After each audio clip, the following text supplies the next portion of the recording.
Was there something that led to that type of perspective of being in the moment versus looking at the past or looking at the future?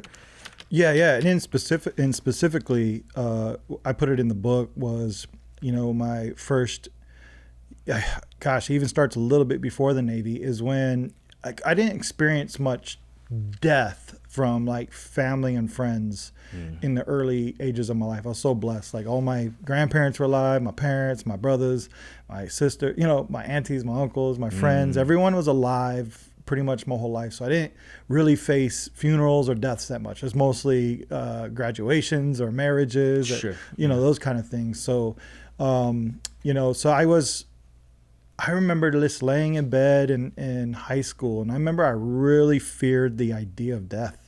Oh, yeah. Yeah, I really did. Just really thinking about it was kind of scary, because I really loved life.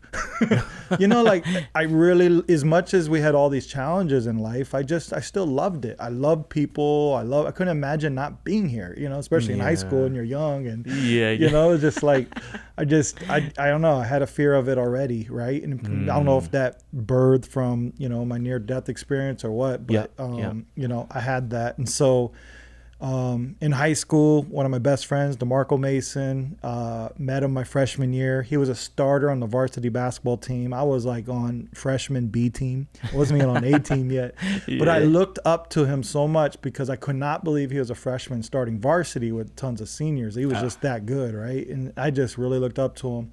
And, we both were in the same classes and took love to each other right away, man. And just on a competitive level, he used to tell me, like, man, you're pretty good, man. Like, we used to battle back and forth, and you just talk smack and have fun. But,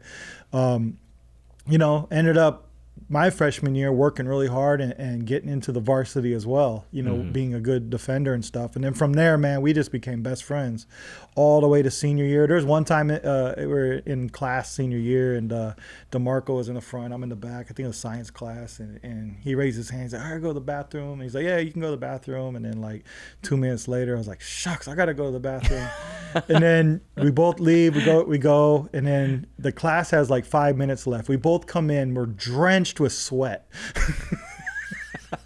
We both sit down. The teacher was like, who won? Yeah.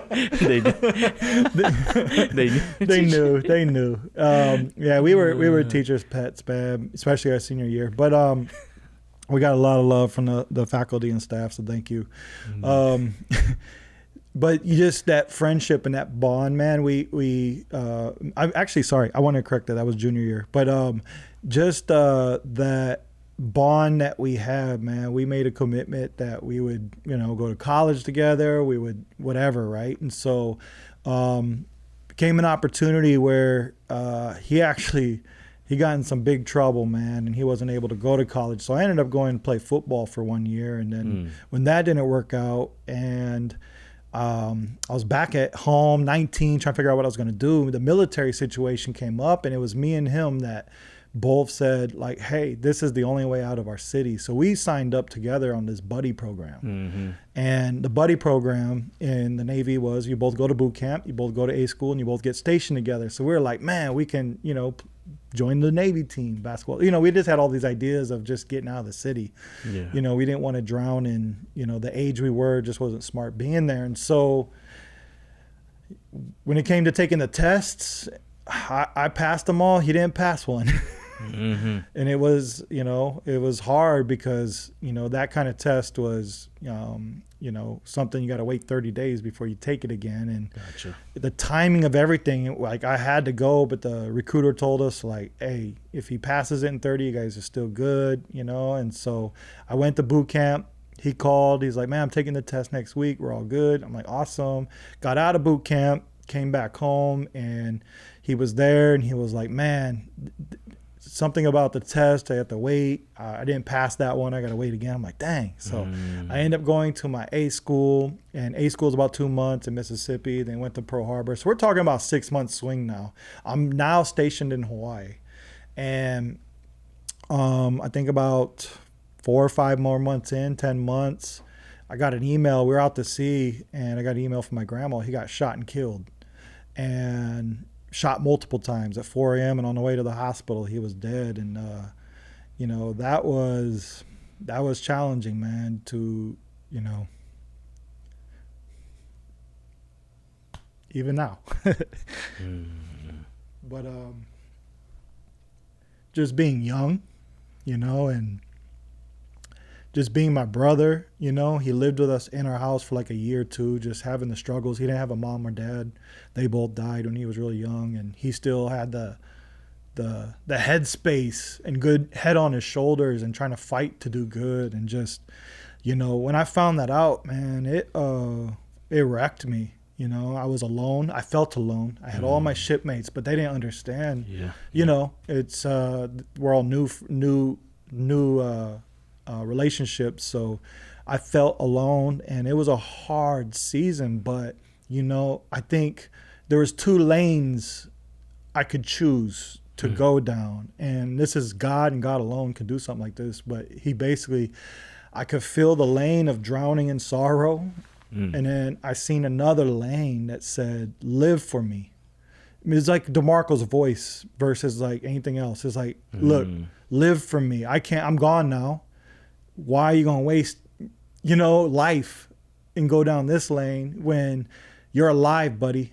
You know, like that was kind of like the voice I was hearing. Yeah. And there's a song we used to listen to, You Will Know by Black Men United. And so I remember putting that song on, and so encouraging, like to not give up on our dreams. And it was like that moment, I just shifted my perspective, Ray. I said, all right, I'm going to live.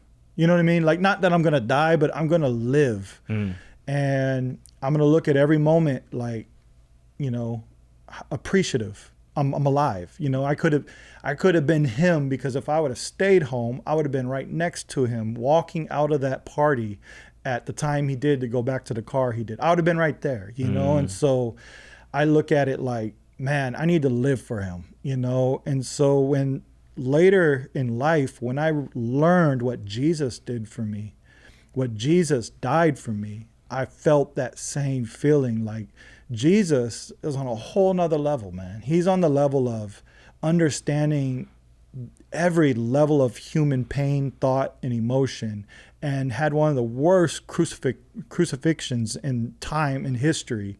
I mean, from being the way he was whipped, the way he bled, the way he got, you know, people spit on him, the way people treat him, how everybody that was supposed to be his people turn on him. You know, it's like, imagine all your family and friends and everyone you love just turn on you and spit on you and scream at you and tell people to kill you. You know what I mean? I was like, I think that was the most painful part.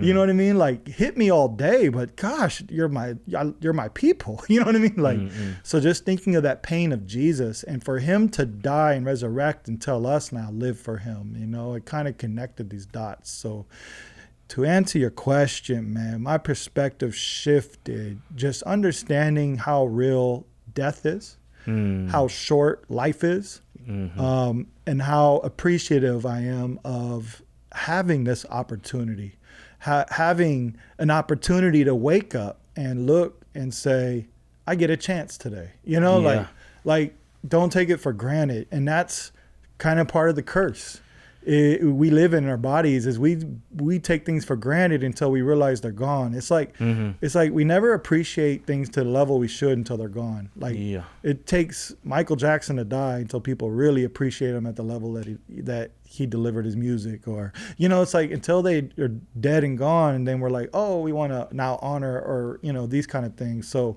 my encouragement to anybody listening, man, is like, life's short. You know, we're not guaranteed 80, 90 years of life. You could be 21 and just walk into your car, you know, and life happens. You know, the body is temporary. Life is temporary too. It's all temporary. And, you know, don't take it for granted.